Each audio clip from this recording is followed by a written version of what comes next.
the Football Pod on Off the Ball in partnership with AIB, proud sponsors of the Football, Hurling and Camogie All-Ireland Club Championships. Hashtag the toughest. Hello there, and you're very welcome along to another episode of the Football Pod. It's a Monday afternoon. I've got James O'Donoghue and Paddy Andrews with me.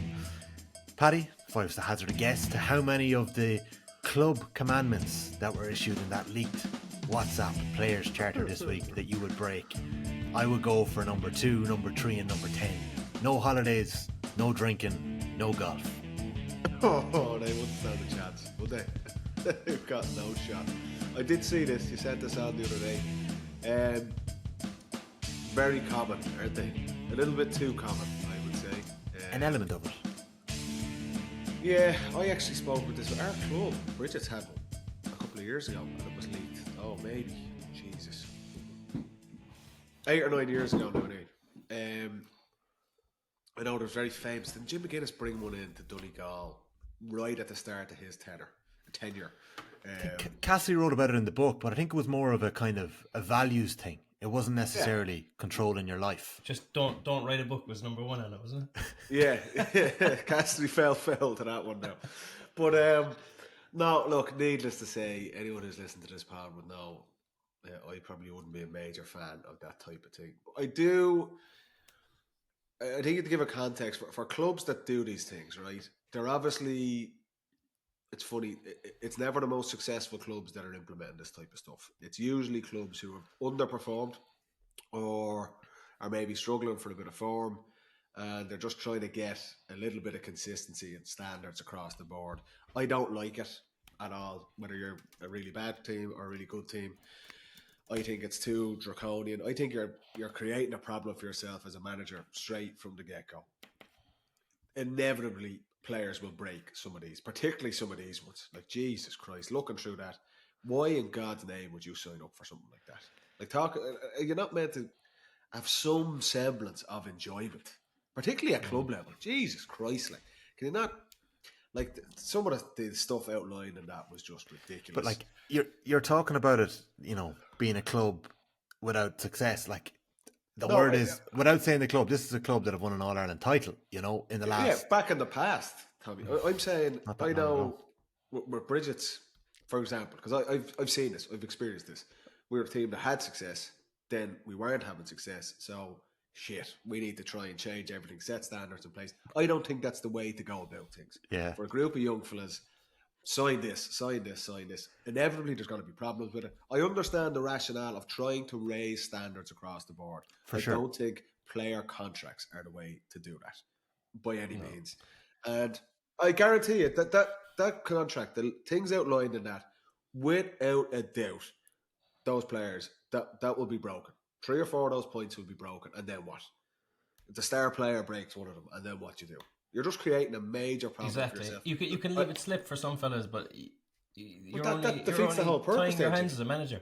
Yeah. But like, what happens if you had a few pints playing golf on holidays in September? You're going for like the Man City. You're going for the Man City approach. And just break all the rules. Break so many rules that they can't get you. You've 115 charges against doing Everton and just go for a game of golf, and then you're fucked. But if you break them all at once, you might get away with it. The Bridget's one, right? And not to relitigate, it. Like, I'm reading it here, Paddy. I'm reading it here, and some of these, they must have been brought in just for you. I wasn't there. Which was point number 1, 2, 3. This is point number 14 on the player coach contract. 14, is this going back to Bridget's? Is it? This is Bridget's. My club. Go on, give us this. I just think was more. This one must have been directed at Andrews. I will wear my Bridget's training gear to all sessions and the full tracksuits to all matches. Were you rocking in with the Dubs gear? I genuinely tell you, I think a big part. I wasn't there for half this fucking stuff. I will be rostered. That was part of the problem. Stuff like that, like I can see, if you're a coach, I can see why people are doing it. You're just trying to, it's all about standards. Can we get good standards across them? Some of them are just ridiculous. Like in that one from the weekend, we're going to treat every league game like a championship match. Like, what? Yeah, that's just nonsense. What is that? Like, what a nonsense thing to put in. Like, and then, and how do you even measure that? Oh, someone has a bad game. Oh, you weren't treating that like a championship match. You're fined or whatever. It's as as a I fella, don't agree with a way to try and get buy-in from players. Yeah. I just don't. The think only that's a great one way that to I go can fully agree with to an extent is the America / Canada Australia one. Because in the middle of the championship. if you Fair, are okay. going away for 3 months and you're missing half the championship, it does have an effect. I would but say can I ask a question, James? that could be, unless it doesn't affect the championship, but usually it probably would. Can I ask you a question though? Right? They're saying that player cannot be a part of the senior panel. So just say one of your buddies in Legion playing with you for 10 years. He's like, do you know what? I'm taking a career break, or I'm going off for a summer. I got a great offer. Yeah, delete his number. Gone. No, Just I'm gone. not joking. No, that is hard, but you can see where it's coming from. At least you want to keep everyone around. That's it. And the word is, this particular club had a clatter of boys go away in the middle of the summer. Yeah, and if say you have high hopes, I've seen clubs this year in Kerry even, they had some excellent teams, excellent young teams. You think they could have rattled a couple of competitions, and they've lost 5 and 6 fellas, almost the same club in Boston and New York and these places. They've come back and they've lost all the momentum of the year. That's the only one that I could half see why you would try and get fellas to buy in. The rest of them have to be player driven. I know. And look, I can get that, but when you're trying to foster a winning culture, as you can't foster a winning culture in America.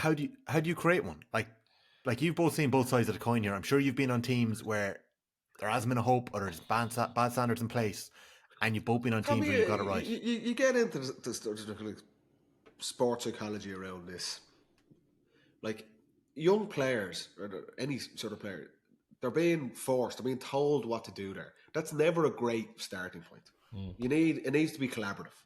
Coaches need to say, these are the standards we expect, and they need to somehow, that's the whole point of the coaches and the management team, to get buy-in from the players. Straight away, if I get a contract shoved in front of me, I'm thinking, these boys are coming from college, they're coming from work. They can be a bit of a ball ache at times. They're seen as nearly a chore at times. You're coming to sport, to your club, to your mates, to enjoy it. And the first thing you get shoved in is a contract. You have to do this. And if you don't do it, oh my God, the fucking world is over and you're cut off the panel. Like, straight away, for me, I don't think that is a good starting point to get buy-in from players. I understand from a coach's perspective, we need to get uniformity in standards. We need to get buy-in from the players. But I think this coach or these contracts, signing contracts, is... What has there been a positive response from anyone to this? Young players. It's been ridiculed. I think there's been a few people that are saying this is fairly normal, not a big deal in any winning dressing room.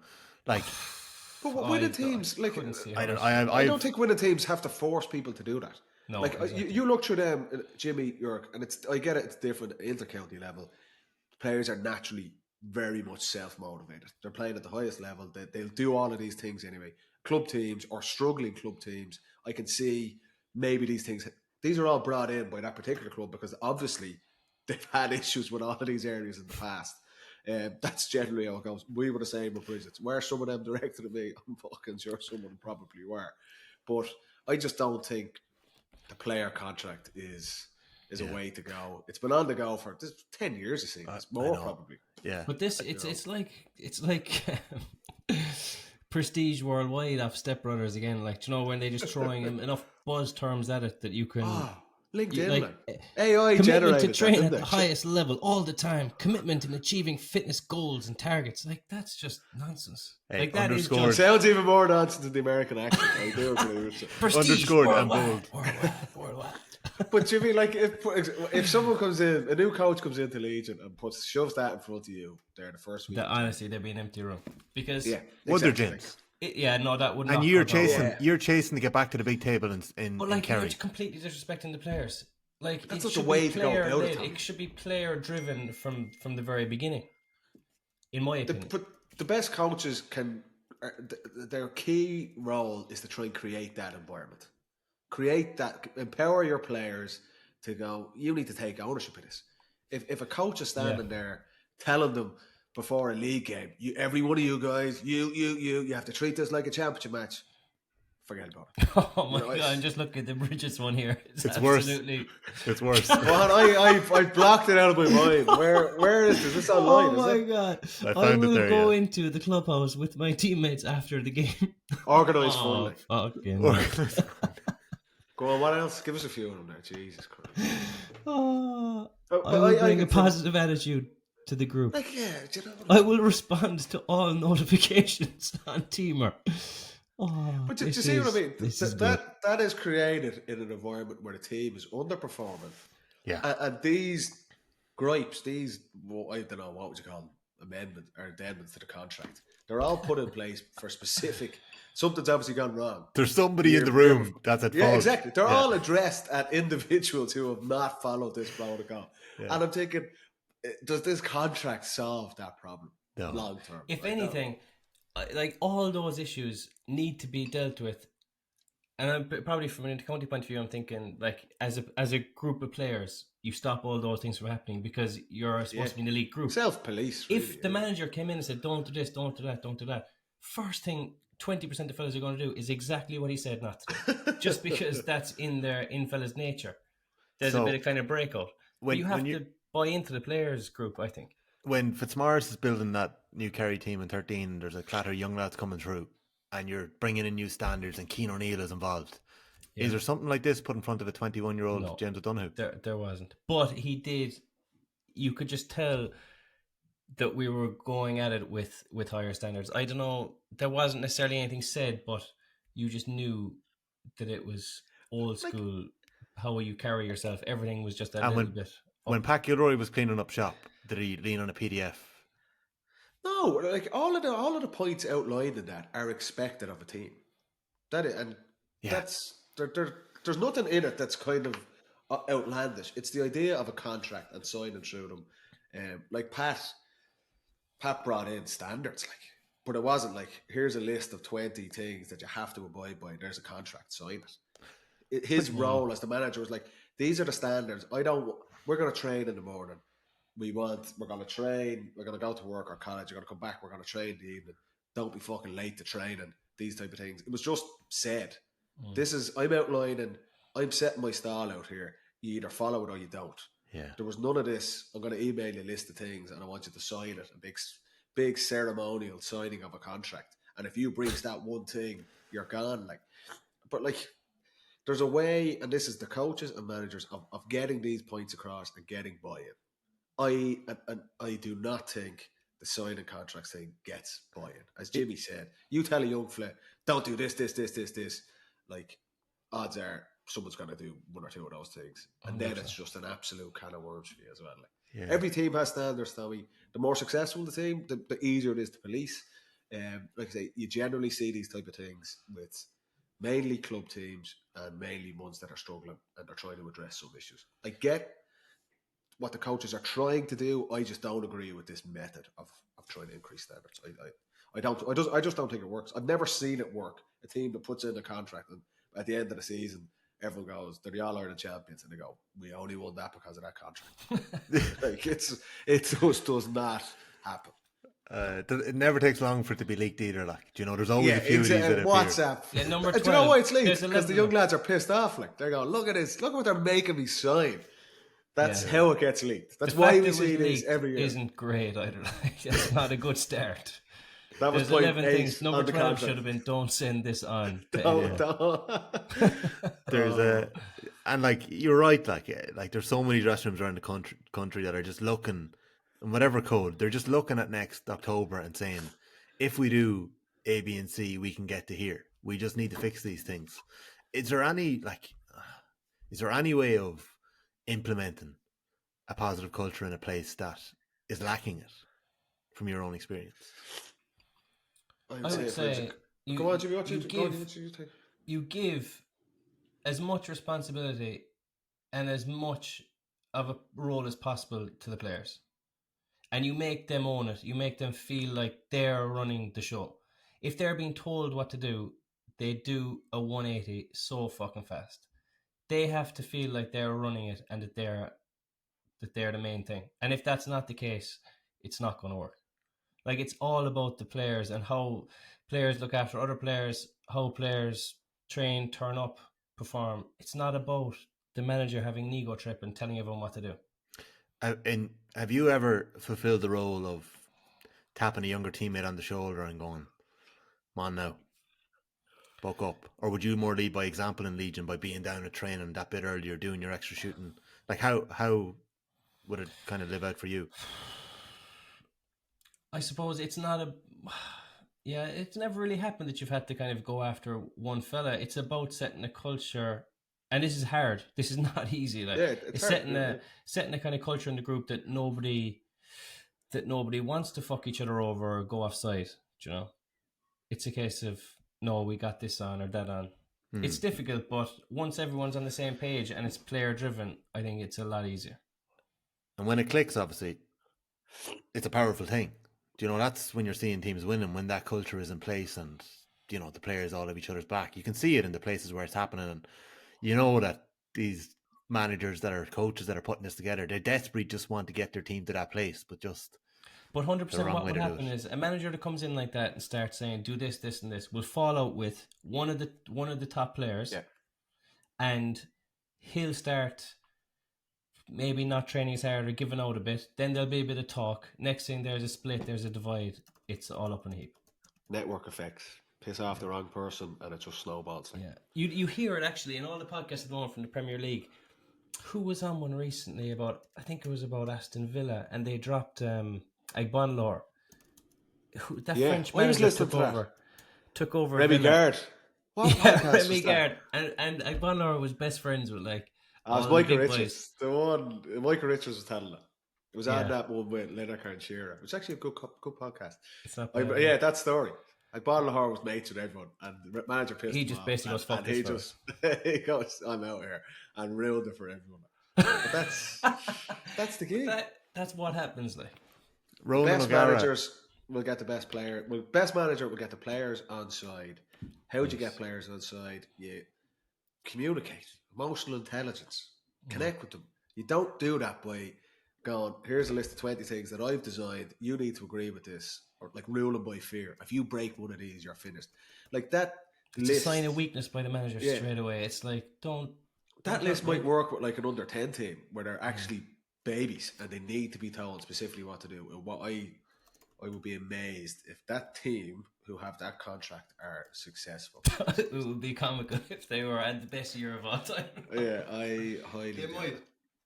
I can't find it now, but Raj wrote a column about the battle that every coach has and the challenge between the turds, isn't it? Getting the players, getting the players at the top of the pile on side, but also the players who are maybe on the periphery of the panel, because they're the boys that can sink the boat.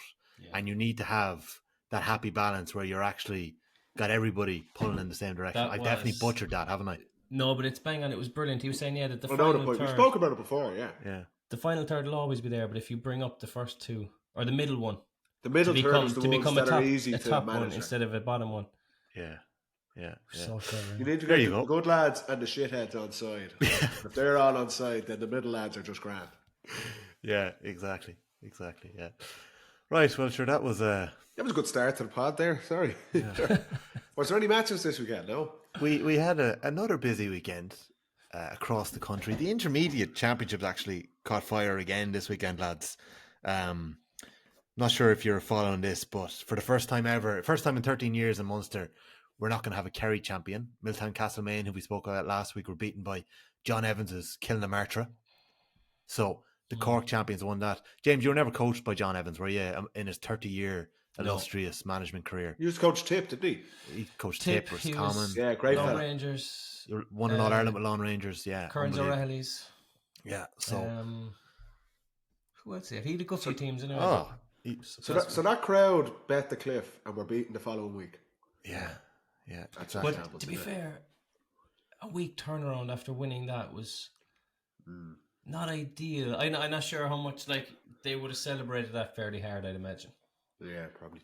That's the danger, isn't it? When it's a week turnaround in the club scene, Yeah, but that wouldn't be that would be a tough game. No, Milltown Kilnamartyra was always going to be tight. Yeah, 100%. So also in the intermediate championship, we had another upset in Galway when the Roscommon champions, St. Kevin's of Castlereagh, won So they won that. Johnny Doyle's Allenwood are in the Leinster final this weekend. 45 years old, still going strong. They're playing Scully Connell. And in Ulster, we've got Ballyhaise of Cavan, who are playing St. Pat's Culliana of Armagh. Ballyhaise bet Glenillan of Derry. So Owen Bradley is still ripping it up. Skinner, still ripping it up. Scored 1-7. But there was one point, James, I'm surprised you didn't see this one now. I'm surprised you weren't all over Twitter with this one, where Bradley drops a free short. One of the Glenillan forwards catches it. He spins. He drives it 10 yards wide. And the umpire reaches for the flag and he waves a point over the bar. There was nearly war, but Ballyhaise came through it, thankfully, and it was left at that. In the senior football championships, we had Dingle beating Clonmel. Hands up, I got it wrong. I tipped Clonmel, boys. You called it right. Paddy and James, you both called Dingle. You didn't quite call him though. You said that we were sleeping on Clonmel. You didn't. I think it's fair to say we got all our predictions correct this weekend. Some of them were a lot tighter than we expected, but you're getting better at the predictions, Paddy. I hazard a guess that you're spending a lot more time on the couch these days. So I'm actually watching all these matches now. Yeah, there you go. So we am I right in saying Dylan and Connor Gainey are brothers? James, I'm actually. Do you know what? I'm afraid to ask you actual facts about the Kerry Senior Football Championship because we got absolutely hammered last week for making a mess of Aon O'Connor's original home club. He was saying like this more, as I said. I don't know, you must have changed it in the edit. This must have put words in your mouth. The Robbie Keane trail of transfers, like we got it wrong. We got it wrong. So apologies to everyone for getting that one wrong. But anyway, how we got that wrong. Gee, that's your neck of the woods. You should know that. Like, come on. I just agree. That's what you're here for. He is the GAA correspondent. I thought that he'd have his information. But I'm washing my hands of it. It's both of you two. It's your job, Tommy, and Jimmy. It's your neck of the woods. I'm just going to say, so the Gainies, 3 Gainies. I think it's one namesake and 2 brothers. Scored 9 between them for Dingle. Dingle's 13 points all came from play. You've also got Mikey Gainey and Niall Gainey in defence. Holy Jesus. You haven't got a chance. They're Gainey backboned, definitely, yeah. So the big question is, they're facing Castlehaven now in the Munster final. Castlehaven bet Rathgormack, and the Hurley brothers, Brian and Michael, scored 111 between them. The big question is, will Dingle get Mark O'Connor home from pre-season training in the AFL? He played in the county championship. He played in the club final. There's talk that there's a chance that he may be brought home for the Munster final. So we'll wait and see what happens there. But what's so then there's a break then until after Christmas. So there's a month break then. Yeah. So when do you spring that one? You know, is it a one-time thing? You bring him home for one game? Yeah, or do you spring it in January? I don't think they're gonna win. I don't think Dingle can win the All Ireland, but I think they can win the Munster. They can definitely win the Munster. I'd be shocked to know if they didn't. I'd be getting them home for that one. Yeah. They'll play, I feel, Carafin in a semi-final. There's no way he'll get both, is there? So what? The All Ireland semi-finals are what, the second week of January, is it? Yeah, I think it's around the 8th or the first. The first Sunday of January. Yeah. You're talking about 3 of their biggest ever games, like. Like they will pull out all the stops. Yeah, I think it's the Munster final Sunday week, is it? Yeah, Munster final Sunday is the December the 10th. More than likely, that Sunday. There's final. No venue yet, and the Ulster final is on that day as well, where we've got Glen-Scotstown. There was 2 cracking games this weekend. We're going to talk about them now. 2 cracking games. We backed those 2 results, but they were a hell of a lot tighter than I thought they'd be. Yeah. Naomh Connell brought Glen up until the very last play of the game. An absolutely crazy frenetic finish. Emmett Bradley's left boot delivers on the buzzer, a buzzer beater, and then Scottstown, Conor McCarthy, that man, with another clutch equaliser. He's done it for Monaghan all summer long. He wins his All-Star. He does it for his club. It was very similar to, who was his point against? Kildare. Or was it Kildare down in Tullamore? Same thing, cutting it from the sideline. And to be fair, the young fella knows he's on him. And he nearly I was thinking, I was saying the replay, I was like, should he block this? He's full length diving block. Conor McCarthy just did too much. He got the run on him, too much pace. And that was the quality. You just saying that the big players standing up again in the big moments. He's done that now so many times before, hasn't he? Yeah.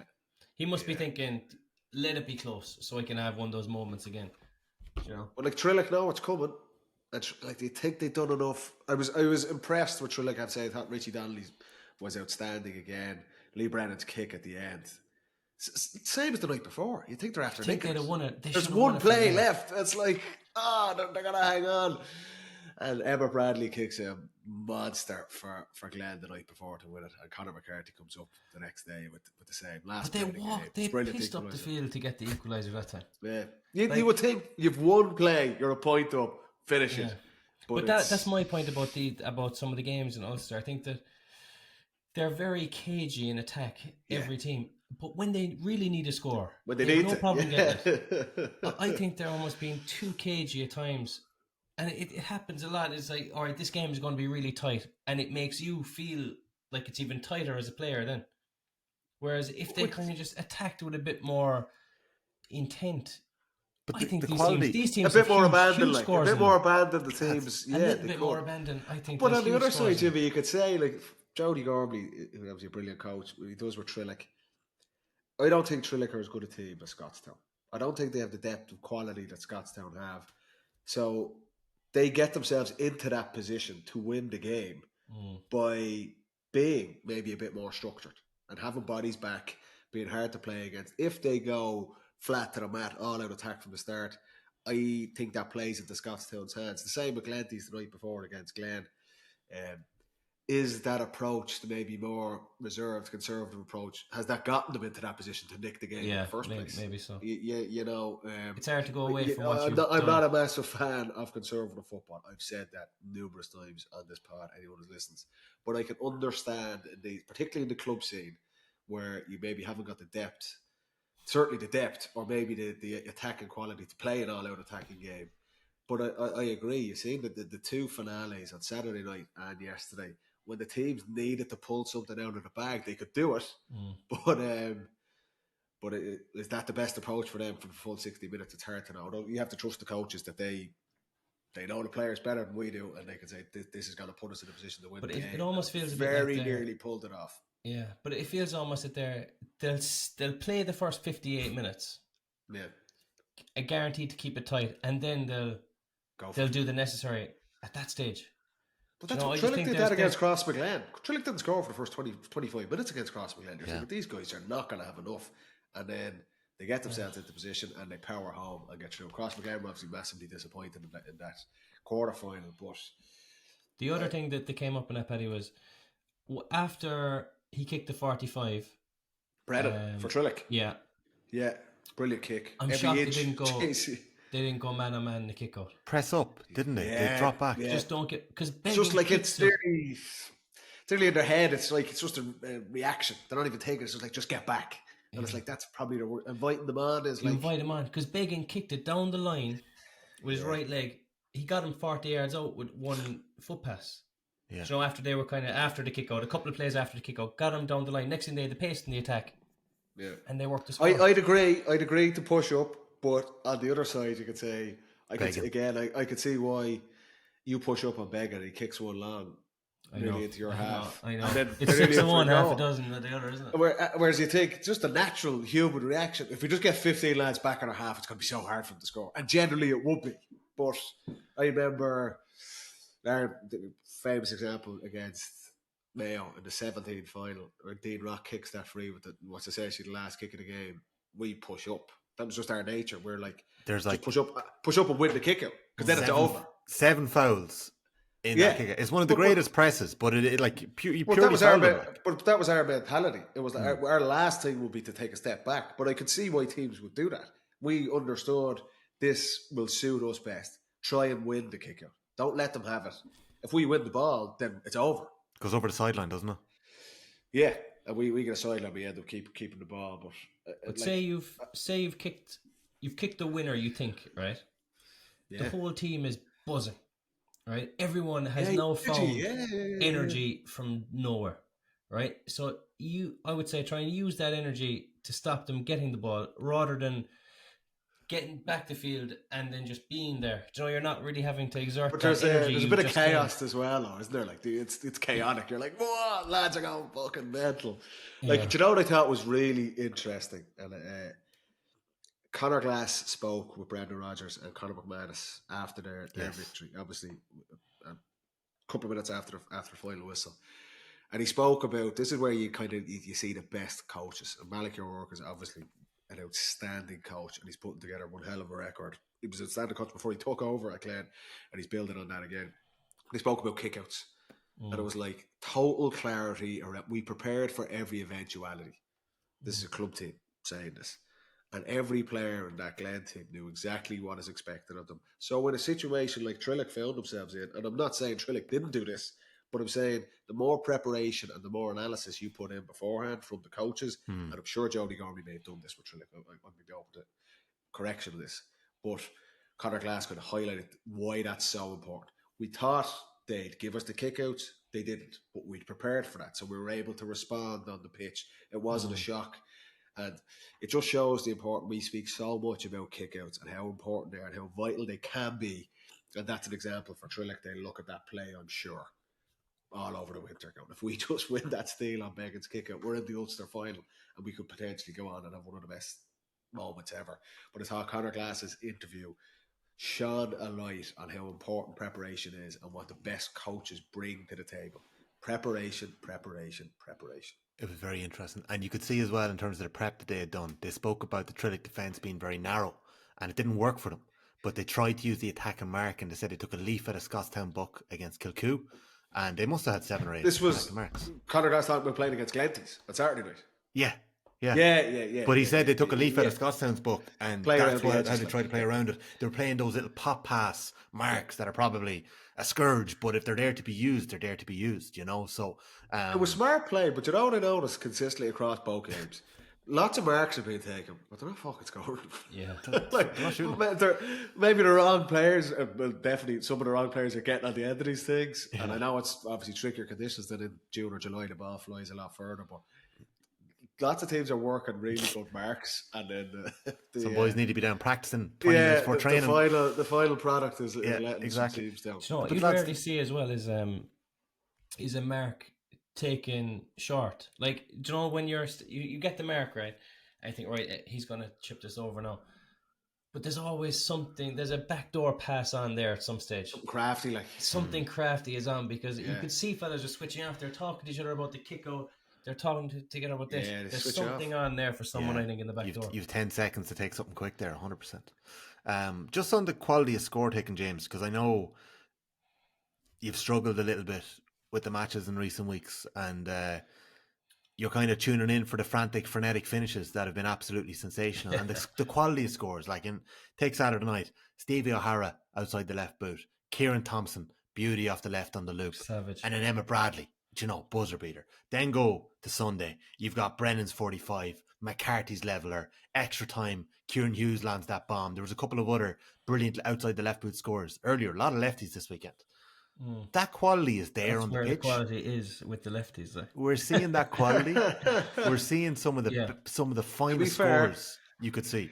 Why aren't we seeing more of that? Or are we just so grateful to get a score? The same way United fans were when Garnacho scored that worldly during the week. You look at the players who scored them. They're mostly the standout. They're the inter-county players. Emma Caulfield kicked the first point of the game for Scotstown, wing back. Okay, I accept there are the odd exception. But you look, Kieran Thompson's point. Yes, okay.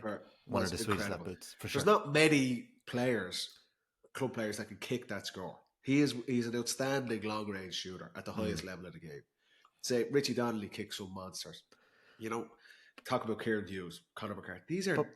they're outstanding players. It's very difficult to have in club teams 15 players like that where they're going. I think that's why you see more misses. That's why we're seeing guys struggling to execute those skills, because maybe they're not at that level. Well, we are down to the last 8-12 teams in the country. So but it's still club teams.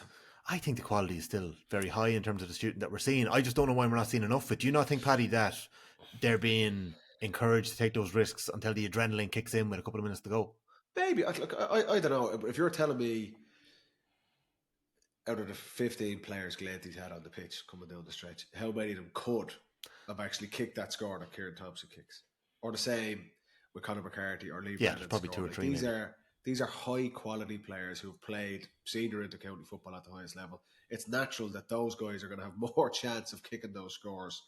I get there may be exceptions, and some boys might hit absolute worldies, but on a consistent basis, They're the standout guys. Yes. And that's going to be the case through whoever wins this thing. You know, whether it's Glen, whether it's Corofin, whether it's Kilmacud Crokes, whether it's Dingle. It's no secret that the key guys in those teams are going to be the likes of Geedy, Paul Mannion, Conor Glass, these fellas. So it's that's just the nature of it. The best club teams, we said this a couple of weeks ago, if they can get their county lads to really lead the charge, that is such a difference for them. You know, we see that on the other side with Cross McGlenn, where Reid O'Neill maybe didn't have his best game, that you take away, it's such a weapon. If he doesn't perform for Armagh, it's bad for them. But if he doesn't do that at the club level, it's just magnified, you know. So I think that because it's late in the game, the people are taking on those chances and they're taking a bit more risk. Like from the games that I've seen, I don't think those risks or those shots are being taken on. Like you're getting up the field to a certain point, but the other team is set back and you're kind of dishing it backwards, trying to get the perfect score. And it's almost a shock when you see a point kicked from range or a great score. You're going, Jesus, what a score, because you're seeing so little of it. And this is going back to the inter-county season. I wouldn't say just the club season, but in general, there is definitely a cautious element to the game that's out there at the moment. There's a fear, which is hard. It's not. I think we're becoming more and more accepting of it, and I think it's like, oh yeah, this is 6-6. Oh, this is a good game. Yeah, 58 minutes gone. Maybe. Whereas 2 years ago we'd have gone 6-6 or 8-6. What's going on? I think the fellas are definitely being coached into a more cautious approach, and then we get blown away altogether by a great score. Yeah, you know. Which is nice in a way, but I think there's way more talent on the field than we're seeing at times. But how can we inject a bit more abandon into the game? Like, how can you tell a fella to take a shot when there's 14 players in front of him? Well, they have no problem doing it when it's 58 minutes on the clock, 59 minutes on the clock, and they have to do it. It's just I don't know. I don't know how you incentivize it. Are you getting like rules here, or like what can coaches do? Because I don't think coaches want to. I don't think coaches want to encourage it. We spoke about this earlier in the season as well. It's the responsibility for the coaches or the players. It's not, whether we like it or not, they don't see their responsibility as entertainment. No. Their responsibility is to win the fucking game. So, you know, the coaches there at the weekend, they're thinking, what is the best way we can win this club championship match? They don't really give a shit if Jimmy's sitting at home on the couch, hungover in Killarney, and it's 5-5 and he's gone, this is terrible to watch. They don't care about that. So you're getting into the realms of, should there be rule amendments in order to make football more attractive? Yeah, that's a totally different conversation. Yeah. We don't have time for I do think, generally speaking, the trend over the last number of years has been to more conservative style of play. You know, don't lose this game. You know, and that's, again, you know, I'm not a massive fan of that. And I think that style of play and that approach has a ceiling. It can get you to a certain point, but I feel you'll fall short on the biggest day. You need to be a bit more expansive. Yeah. You do, but even if you look at your game, Tommy, Cratloe and Castlehaven, right? It was tentative, it was score. Next thing, it was 7-7, and there was no score. There was no score for 20 minutes, yeah. It was, when it was on the line, there was score, and the intensity, the scoring, the quality went through the roof. Why was there no score for 20 minutes, Tommy? Well, what we used noticeably play going, I don't want to make a mistake here. No, I don't think so. We actually had an extra player in that spell. Like, we had an extra player in that spell. You still didn't score for 20 minutes. Jesus Christ. Well, it was 17 minutes, say. And it was 7 points apiece. You know, it was only 17 minutes. Yeah. Oh, sorry. I don't like. That's probably like. That is like. I wasn't on the pitch for a lot of it, so I can't. So blame the teammates then. It's their fault. No, I know we had 2 or 3 attacks break down where. Why did they break down? Were lads trying to force passes, or were they dawdling on the ball, trying to play safe, and they got turned over? No. Without breaking privilege of the team here, we probably didn't go quick enough. We had probably so got our scores playing passively, like and we probably just were very unlucky with 1 or 2 efforts that if they had gone over the bar, that was. Which again, if you have an extra man, you're thinking, we'll try and play. It's a mindset. It's like, do we go for this or do we not? It is a mindset, yeah. But if Yeah, there's but it wasn't an even my injection set. of It's pace just in the attack at some stage. But once one fella sprints with the ball or kicks it, it forces someone else to sprint or kick it. Yeah. It like once one fella trots up the field soloing the ball, God help us. It's That such attack fine is margins. If One you're on the score, one ball, injection of pace can change it. if you're on the ball, you set the tone of the attack. Yeah. That Can be the case. We spoke about it, obviously, very famously. An example for us is with Jack McCaffrey. What would he bring when he came back into the Dublin team, or even this year? Never mind when he was the original Jack McCaffrey 5 or 6 years ago. If he got the ball and started sprinting forward, we all just had to respond to that. We had to go fast. Yeah.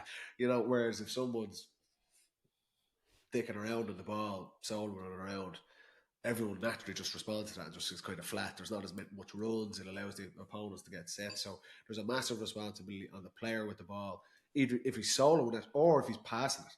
If you give a crap hand pass along the deck and it bounces in, or a bad kick pass, that just slows the whole impact of the attack. So yeah, it wasn't just those, I suppose, that slowed it down. They were smart. They felt smart, and that could your opponents can play it as well. They want you to go slow.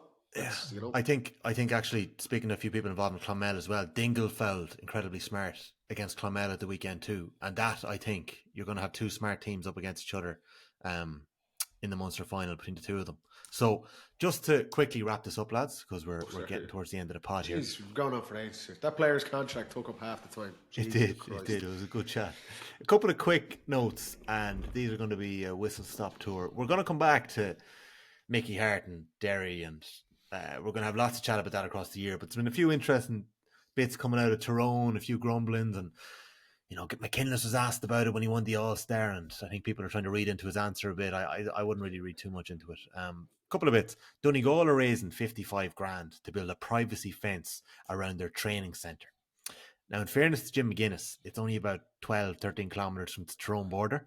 So, in previous years, he had to worry about spies from Kerry coming up the road to watch his training sessions. Hey, that never happened. You were getting that story wrong. I knew you fucked it up on the phone earlier. It was the other way around. Donegal roadside Fitzgerald Stadium. Had a lad down at Fitzgerald Stadium, yeah. Whatever way it was. Of Jim McGuinness's was up the tree outside Fitzgerald Stadium, looking at our train. Anyways, he's they're getting that money together for a fence to be built there. That's one bit that came up this week. Kildare have decided not to play their home league games in Croke Park this year while Newbridge is being redone. They're playing their 4 league games in Netwatch Cullen Park. So that's that. We're going to have our league fixtures signed off this Saturday by Central Council. Another mistake that was made on the pod last week. The opening game in Tralee is Kerry and Derry. So James, you were right. How do we know that if it's only going to confirmed this Saturday? That's not 100% confirmed yet. Well, we'll know next Monday, but that's what they're telling us. Kerry, Derry, Tralee, that's James a is terrible open. Derry, Kerry. There's no showbiz on that. No. That's a mistake. 2 more bits for Mana. Before you get that Kildare, I'm surprised. 4 games in Croke Park for the players. No, but they made their bed. They've delighted now. They were pissed and moaned about Croke Park last year, so they true. make a stand here. They could have got to know the stewards. They could have picked their own music. They could put their own DJ in the Croke Park. Big blow this year. They're losing. Sean Quigley is not available next year to be played. Obviously, a big dip part role last year. Goals off the bench in a lot of games. He was asked to sign a contract, was he? He was not a fan of that contract. He would not have went along with that player contract. And they've also lost 2 of their key men in the middle third, Ryan and Connell Jones. So they've all informed management that they won't be available next year. That's tough on Fermanagh. And in Loud, tough on Ger Brennan. Loud's Player of the Year 2022, centre back for Mickey Harte for 3 years. He's won a junior. He's in a junior Leinster final with Glyde Rangers at the minute. Niall Sharkey is off on his travels in the new year, so he won't be available for Ger Brennan. We're going to get a lot of this over the next couple of weeks. We didn't mention Paul Ganey, who's annoyed at the minute by all the retirement talk around him. We might come back to that again. A few other bits and pieces. The games this weekend: St. Bridget's against Corofin, Kilmacud Crokes against Naas. I'll get your predictions in a moment because I know they're going to be quick. The favourites, looking at the bookies this morning: Kilmacud Crokes naturally 5-4, Glen 10-3, Corofin 9-2, Scotstown 10-1. 10-1 on Scotstown. Yeah, Castlehaven actually, depending where you look. Castlehaven 10-1, Dingle 12-1, and then St. Bridget's 14-1, Naas 20-1. So that was in one.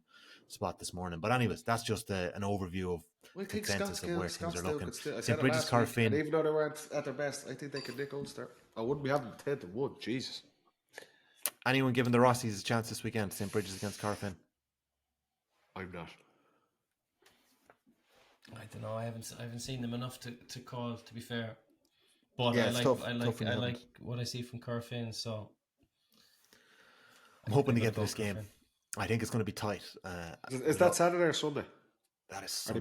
they both Sunday on TG Half Car? one Sunday on TG Car. Lovely. So if And- Castlehaven are 10s and Dingle are 12s, that means Dingle. I think Dingle will be Castlehaven. It's an odd. And they'll be It was an odd one. outsiders. I could have messed it up. I think I got it on Boils this morning, but They'll be that's- outsiders. yeah. I don't think a Munster team is going to win the All Ireland. No. That's a tight fight. It's tight with the call to final, but I can't see either of them going through and winning the whole thing. And then in the Leinster final on Saturday, we have the favourites against the long shots, Naas. These have met in a county final or a provincial final a couple of years ago. Kilmacud Crokes. They've played each other a couple of years in a row, have they? Yeah, they have. Yeah, In Croke Park, wasn't it? Yeah. in Croker. Yeah. So, have Naas learned? Can they do enough? I think they might have learned, but I still don't think they're going to have enough to beat Crokes.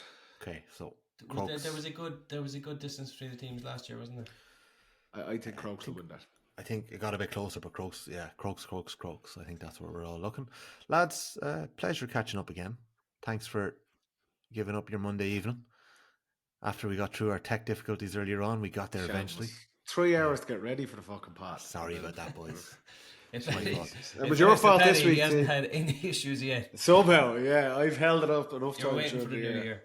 I mentioned Garnacho once, that was it, but I think we'll leave all that United talk for a separate. We'll come up with a new podcast for ourselves. What a goal. Unbelievable. Was it the best goal United have scored ever in the Premier League?